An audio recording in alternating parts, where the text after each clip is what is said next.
Hello, everyone, and welcome to our LinkedIn Live. Welcome to this podcast as well. I'm Claire Hayek.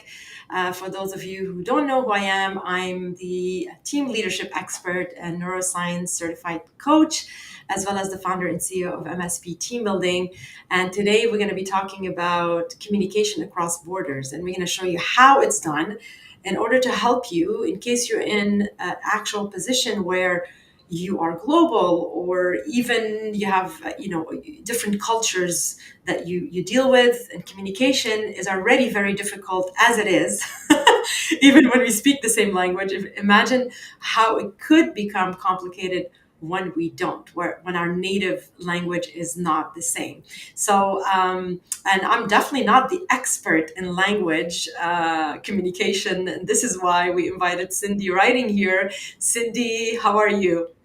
I'm wonderful. How are you, Claire? Very good. Thank you for joining. Cindy Writing is an expert in language strategy and communication for global teams. I mean, that's a big one, and I think there's more and more of that these days with remote work, as well as I mean, a lot of companies are growing, and they have different offices and different branches around the world. So how do we deal with that? So Cindy has over a decade of experience in virtual language training, helping teams worldwide communicate effectively and bridge language gaps. What we're going to do, here's the plan. So today we're going to be talking about how actual language inclusivity can affect team productivity, enhance collaboration, and eventually, if it's done well, build stronger and more unified company culture.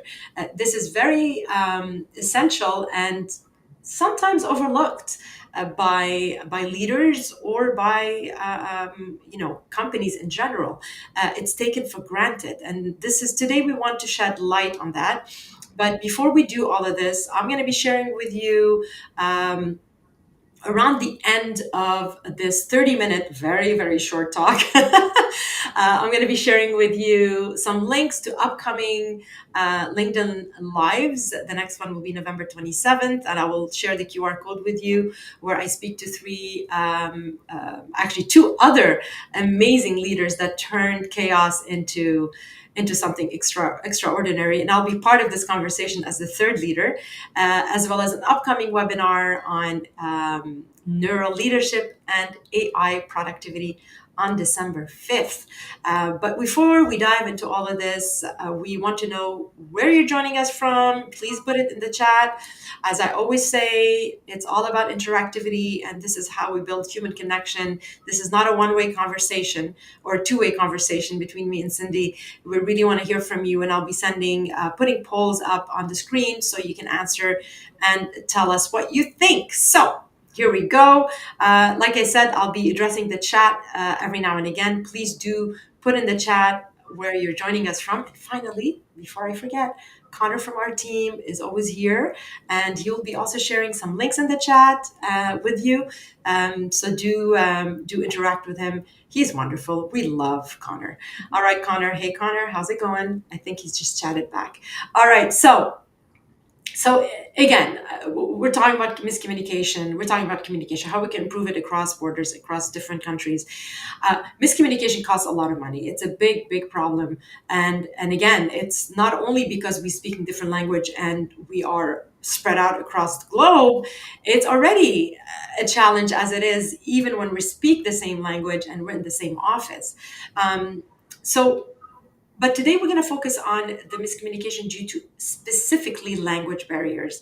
And it could be extremely costly, especially for international teams. And it's costly on a cultural level and obviously on a financial level. So, Cindy, can you tell us about some of the common challenges you've encountered with language barriers and with your clients, and how they actually specifically impact team performance? Yes, it is a complex topic, actually. And some of the challenges that I see and that I hear about from my clients is, things like language differences can cause misinterpretation, of tasks, kind of leading to delays and errors. Mm-hmm. And also, slower communication can hinder decision making, Right. productivity, basically. And then you have the varying communication styles, that there can be misunderstanding and reduced kind of collaboration. Mm-hmm. And then there's the cohesion, team members may feel sort of insecure about because they're not as proficient in a language, or they may feel excluded. They miss their moments sometimes because they're trying to figure out how to say what they want to say correctly. So then by the time they figured it out, it's just too late. They missed the moment. So it kind of impacts the creativity and their engagement. Also, there can be erosion of trust and can cause interpersonal conflicts. Right. And then in terms of costs, well, sometimes companies have to they need additional training, they need translators, and extra support may be required if those people cannot perform their tasks and their roles properly due to their language issues. Mm-hmm. And so basically, less proficient speakers just feel left out and they don't get to contribute the same as someone who is speaking in their first language, for example. So we're Yeah. dealing first language, like you said, Yeah. even speaking and getting your messages across clearly can be troublesome, right? Can be difficult. And also just to be heard and have all of your input included. But then when you're talking about second and third language, it's even more difficult for them. So they can Yeah. complicate resolving disagreements even. So I can totally understand that. I mean, I can, as you're explaining the different situations where people feel stuck with the yes, communication due to the language barrier, I can just, you literally were saying all this, and I was just imagining the situation happen right in front of my face. You know, I have 20 plus experience managing teams, and I've managed many multicultural teams, and exactly, I mean, you put you know, your finger on it, and it was just amazing. It brought me back to this, and that's one thing that maybe language proficient leaders or people or employees do not realize. Maybe the struggle that is happening with their team members that are not as language proficient, uh, with, let's say, if we're speaking English or we're speaking French, or no matter yeah, which language we're speaking. exactly. Now, what that does, and like you said, uh, I want to put like one word or two words on it: missed opportunities. When Yes. you're not part of the conversation, you are perceived differently. You know, Mhm. you're maybe perceived as the introvert or the non-engaged type, etc. So even I don't care how much courage you have, but when you can't find the words to communicate what you want to say, you could be completely courageous and just dive right in and make all the mistakes, and but then they're looking at you going, I just still don't understand what you're trying to say. Uh, Yeah, that look that we get from our colleagues is very important, because it you either, you know, when you're trying to make a point, you want to be understood, you want to be seen, you want to be heard, and if you are trying but it's not coming through, then everybody's looking at you as like, I'm not sure what he or she's talking about, I'm not following, and then there could be some judgment, right? And you know, in a normal world there is, unfortunately, and that really affects that person. So what are they going to do next time? Maybe they just won't say anything. exactly. It's related to confidence. Exactly. Being confident and sure that what you want to express is correct, whether it's grammar, vocabulary, um, just Yeah. knowing when to be able, when to jump in. And it's like we just don't know how these other people are feeling and what they're thinking. Yeah. So it's It's difficult. Yeah. pretty difficult thing, and I think it's a bit of a taboo subject, and I think people don't talk about it enough, and this is why we're bringing it here. Mhm. The reason, I, you know, I like to choose the subjects of the actual discussions that I have and the people I invite, so they are most relevant and add the most value to companies out there, leaders out there, because that's the point, right? Mhm. To add value, we want to help, and we want to shed a light on certain things that we're probably underestimating, and might just make it really easy for somebody that are listening to us today. It might just help them go, oh my God, maybe I've underestimated my colleague. So let's Mhm. bring that emotional intelligence forward. So I just put a question here on screen. I want to hear from our participants today. Have you experienced challenges due to language differences at work? Yes or no? It might have affected you personally, or it might have, that you weren't proficient with the language that you had to communicate in, or it might have been the other way around, that you felt you couldn't connect with a colleague due to that. I'm just gonna hop in towards the chat here and see what's going on. And hey, Connor! So Connor's always here supporting us. Thank you for being with us, Connor. Um, like I said, just if you're listening to this as a replay or as a podcast later, please do reach out and comment and let us know how you feel about this. This is very important because we do want to help. So let's leave this question on screen as we move along, Cindy, and let's talk about some strategies in order to overcome these language barriers. So once we recognize that language barriers exist and they could impact tremendously our productivity as well as our company culture. The next step is to implement some kind of solution, some effective solutions, so we can move forward from this, right? So, what strategies would you recommend? What do you know? Tell us, give us some strategies, some tools that companies can actually implement and address in order to overcome these challenges. I think number one would be to have a language training program as part of your professional development initiatives. Right. And these courses can be, customized to the business context, and even as far as the person's role and all of the responsibilities, tasks, activities that they need to be able to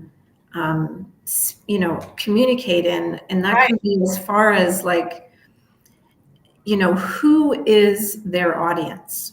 Mm-hmm. when when we structure the courses and the classes, and that means every class is really structured and customized around exactly who they need to be communicating with, whether it's internally with colleagues or with clients. Mm-hmm. This is a very important aspect in terms of reaching their goals more quickly and more efficiently. And So let me just yeah. interrupt for a quick second here. So just to put it into perspective, from my experience, we had to train some of our employees at the time to have better French, speaking French and written French, Mhm. and sometimes it was the other way around. It was with English, but some of the language courses they were taking, they're professional business courses, but when you're starting at a beginner level, sometimes it was just like I would look at the curriculum and I was quite disappointed because it was something like, uh, uh, déposer la tasse sur la table, like take your Yeah, bag and place it on the table. I'm like, I don't know how my junior engineer here is going to use that in the context of what we do. So the point that you made, Cindy, is so relevant, and this is huge. And I want to stop and zoom in on it, because to have a training relevant and tailored to the language that you will be using every day with your colleagues, in the context of what you do, in the department where you work with, and the conversations you'll be having, that is tremendous, absolutely. opposed to I live in Montreal. I go do my shopping on Friday Well, night. exactly. How are you? This is important, but there's way more than that, right? So, Because listen, but like I say, we're not going to be teaching you body parts unless you're a doctor and you need to have that as your specific vocabulary. So we also with companies we also focus in on the industry specific vocabulary. right. And this is the customization part, and the tailoring is very, very important because we never waste any time. And these students are so engaged Yeah, because they said, okay, all of this is important. All of this is, I'm going to be applying this right away, yeah, with yeah. my clients, with my supervisors. So here's the question: how long does it take? I mean, when you're not really, you have to have some kind of basic language knowledge. I'm assuming when you start, it's just that you're not comfortable with it. So you're not starting from scratch, like not speaking the language at all. We're talking about there's some kind of beginner level, but very basic where you're not really have the right vocabulary to communicate properly. And how long does it take to learn the language around your tasks and your job? What from your experience? Yes, I mean, listen, students can be beginner zero. They could be starting with very little. Right? Okay. So then, if they're a very beginner, they're going to have a general, if it's French, for example, they would need Okay. a general French course because Okay. you can't go right into business topics and business conversations Right. when they're very beginners. So, in terms of how long it takes, it really depends on what their current level is and the level that they want to achieve and how much work they do in between classes, Mm-hmm. do the homework. But keep in mind, this is not an off the shelf course. This is a communication course. Okay. And what is very important is that also for us and for the students, the scheduling has to be perfect for them too. So we actually customize to schedule. So they choose when they attend classes. Right. Of Makes a big difference course. because it's all about them.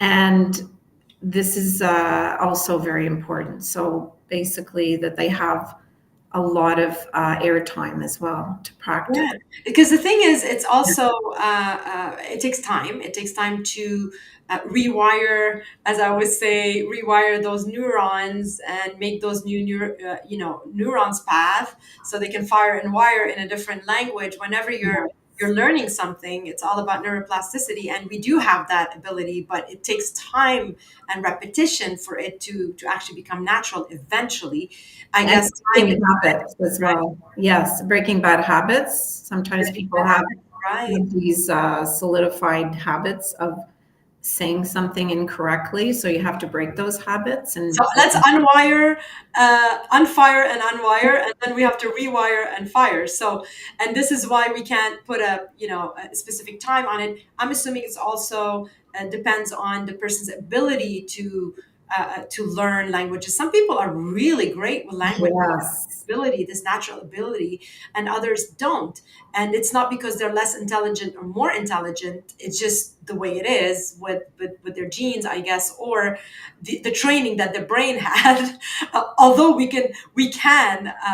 not hardwired, and we can transform how our brain works. We have the ability to do that. Neuroscience has proven that, yes. but still, right? So, And also the language they're learning. So, if you're English and you're learning French versus English, a French learning Spanish, obviously because there's, it's Latin languages versus English. So that also makes a big difference. So somebody who's from India and they're learning French, it takes a right, bit longer.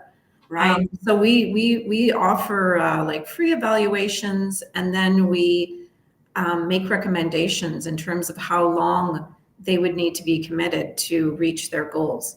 It's Okay. really important for people to understand the commitment involved Oh, I in bet. becoming proficient in a language. And then we also think about things like accent reduction. Somebody could be speak speak English, but nobody can understand them because the Mm, accent is getting in the way of the clarity and understanding. So right. we have specialized courses around things like accent reduction and pronunciation, Yeah. which could be 30 hours and they're good. And Hmm. it's just refining sometimes their skills as well. And it's frustrating for the person listening to the person trying so hard to speak the language properly, and they speak it fluently even, but the accent is getting in the way. So it's frustrating for the person listening, and it's frustrating for the person communicating, because they are communicating fine. They're speaking, they have the right phrases, the right vocabulary, they're expressing themselves very well, but they're not aware how hard it is maybe for the listener Yeah. to understand because of that accent. That's a very good point you bring as far as accents. But what I feel that even with an accent, I think it's great that you're able to fine tune that and focus on the accent in order to better, for it not to be a barrier. However, Yeah. it's great for people just to have the courage to do it anyway, even though they have an accent. I don't know how many people, how many French people, French speaking people I met that speak English really well, but they cannot get rid of their accent, and that stops them from communicating or even attempting to communicate in the language, which what that does is inhibiting the neurons to fire and wire and get better, and then it's kind of like regressing as opposed to progressing. So that is huge as being Yes, and language learning, right? honestly, I always say though, we don't want to get rid of your accent. Mm-hmm. You just want to reduce it because listen, Yes. it's a part of who they are. I Yes. mean, and I personally love the French accent. I do too. I do too. And that's the thing, it's not about changing.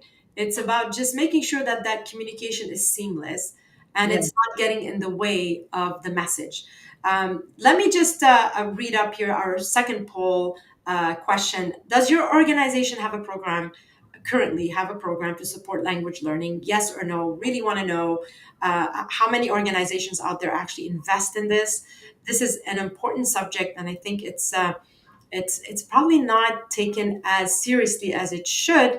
And I'm sure a lot of organizations invest in these things. I mean, you work with a lot of clients already. Obviously, you exist because you have clients, right? But I think there's the idea is to shed a light on this and make sure that people are not underestimating this and taking a closer look and see, hey, do we do a little survey? HR maybe do a survey and see how many people would actually appreciate having that support as in language learning. So moving along here as people comment, beyond individual learning, obviously when you're creating an inclusive culture, it becomes something that is crucial and is essential for that smooth communication to become natural across borders. It really also starts with an inclusive culture, right? I mean, Mhm. it's not at an individual level, it's also about making sure that the message comes across globally, and that it is, whether it's during meetings, town halls, events, that those different languages are brought forward and communicated, and you kind of like put it feature maybe some of the cultures or the languages, and maybe say when you finish a meeting, say thank you, merci, grazie, gracias. I don't know, I mean, you can go on for 10 20 languages here, but why not? It just brings that, it nurtures that feeling that the company cares and it is inclusive. Yeah, So I have something to add to that. I'm sorry. I have something to add to that. Yeah. That Okay. yeah, I have a client who they learn each other's language. Huh. So there's francophones and anglophones, and the company makes sure that they get the training so that they can speak each other's language, so that the meeting could be in French or English. Wow. So, and I feel that's so wonderful. Shows so much respect That for is their culture, their language, and nobody has to be excluded. And, if there's a majority of French people in the room versus or English, they would just switch to the language of the majority in the Hmm. meeting. Shows a great deal of respect. So this is, I think you just answered my question. You pretty much read my mind. I was going to ask you, so how can we as leaders support a language inclusive environment in your team or in your in our companies? And I think that's one of the things, what you just shared. Are there any other ways that could also be, leaders and companies can support that language inclusivity environment? Yes, I mean, I think the first step is really to identify employees like language skill gaps. Right. Sometimes just also asking them which languages they would really like to um, languages that they would like to work on for things like getting a promotion. Hmm. So, because language can be also cause a roadblock, to really developing yourself in terms of professionally being able to apply for other roles. If you're not, for example, in here in Montreal, Quebec, if you're not bilingual, it really is difficult to really apply yourself. And I think, offering flexibility also to employees, in terms of having classes or participating in just conversation practice, which Hmm. another type of service we offer. Because obviously budgets have to be considered as well, but also just talking to the employees about what are your career plans, what would you like, would you like to be considered for other roles in the company? Right. So it's a part of their development plan, and then just creating opportunities also for, um, you know, interactions with people who are speaking the languages that they're learning, Okay. and integrating that into the culture, promoting language learning is to me like a good company value with incentives. And it's just such a great retention initiative as Uh, well. I bet. I bet. I totally can see how that could be very relevant and very positive. So here's our third poll question.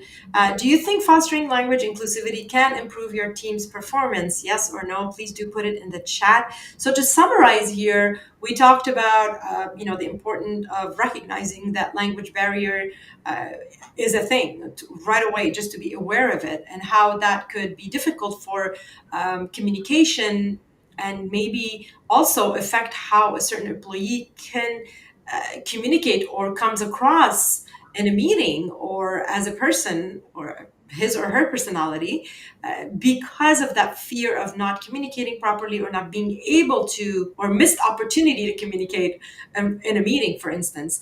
And then we talked about, Cindy, how we could improve that, and you talked about the programs that you basically help your clients with that are tailored to, and they're at different levels, and they're tailored to be in the context of the business language, what they're doing, etc. So it's a bit more focused as opposed to just general language apprenticeship. And we talked also about how that it can affect the culture and the inclusivity in the culture. And Cindy, you shared how some of your clients they speak each other's language, and it was pretty much voted on which language we want to use for this meeting, which would be the best one to use, as opposed to here's the language we speak and work around that. So being inclusive and being respectful of the other people's language, as well as we talked about so much, we talked about in 30 minutes, I can't believe it, about accents. I loved that one. That was such a gold nugget because we don't Mm. talk about, we don't address that much, we don't talk about that much. But sometimes you can speak perfectly the language and you made all the efforts, but your accent is getting in the way. The idea is not to eliminate your accent, if I understand correctly, Cindy, Yeah, is to right. improve it so it doesn't become a language barrier for people to understand you. I mean, this has been brilliant. Thank you so much, Cindy, for this. It's already noon. And I I can't have believe one it. last I thing would to like you to I would like you to just say a couple of words before we wrap this up. Yeah. What would you leave us with? Somebody's listening here. Um, What is words of encouragement or a piece of advice that you would leave yes, listeners today? a word of encouragement is related to remembering and that these courses are not. It's not an academic course. It's a communication course, right? Mm-hmm. So for our students, and my mission and vision, which has continued this whole time that I've been working with these students, is that it has to be a pleasant experience. It has to be fun. It's okay to laugh and have fun and laugh at ourselves and just enjoy the experience and build a really nice relationship with their coach and with their colleagues if they're taking group classes, because of course there's private, semi-private group classes. Right. And that's a very important part. So tailored, but also that it's pleasant experience, tailored to your schedule, your schedule that works for you, as well as just having fun. Mm-hmm. That is how we keep them engaged, and it helps for them to reach their goals. This is wonderful. Thank you so much, Cindy. That's been so helpful. I learned a lot. I don't know about you, but I learned tremendously. I mean, not you, Cindy, but whoever's listening. I hope this really helped you, at least to just start the conversation about this. If you want to know more about, this subject, this conference, this service, what Cindy does, and how she can help you, please type language in the comment or reach out to me on LinkedIn, Claire Hayek from MSP Team Building, and I would be more than happy to tell you more. And just wrapping up here, our next conference, LinkedIn Live, more like podcast, not a conference, is on November 27th, and it will be at the same time at 11 a.m. Sorry, 11:30. I think I have the wrong time in there, but it's at 11:30. I promise. And please do join us on the LinkedIn Live. How three leaders found purpose in chaos. It's going to be a very interesting conversation, I promise. And finally, I'm just going to put up the QR code for an upcoming webinar that we have on neural leadership and AI productivity, where we addressed how you can leverage neuroscience and transform your leadership and your team, as well as using and leveraging AI. We did one a couple of weeks ago, and a lot of people reached out and said, we really want another one because we missed it and we don't want to watch the replay. We want it live. So we stepped up, and we're opening up a new date on December 5th at 1 p.m. EST. At 10 a.m. PST, and we'll hopefully to see you. We'll see you all. Otherwise, we'll see you on the LinkedIn Live on November 27th. Cindy, thank you so much again for joining, and we'll be in touch. And again, put your questions, comments in that chat, and we'll definitely get back to you. Thank you so much, everyone, for joining us today. Have a Thank wonderful. you. It's wonderful. Thank you so much. Thank you. Bye now.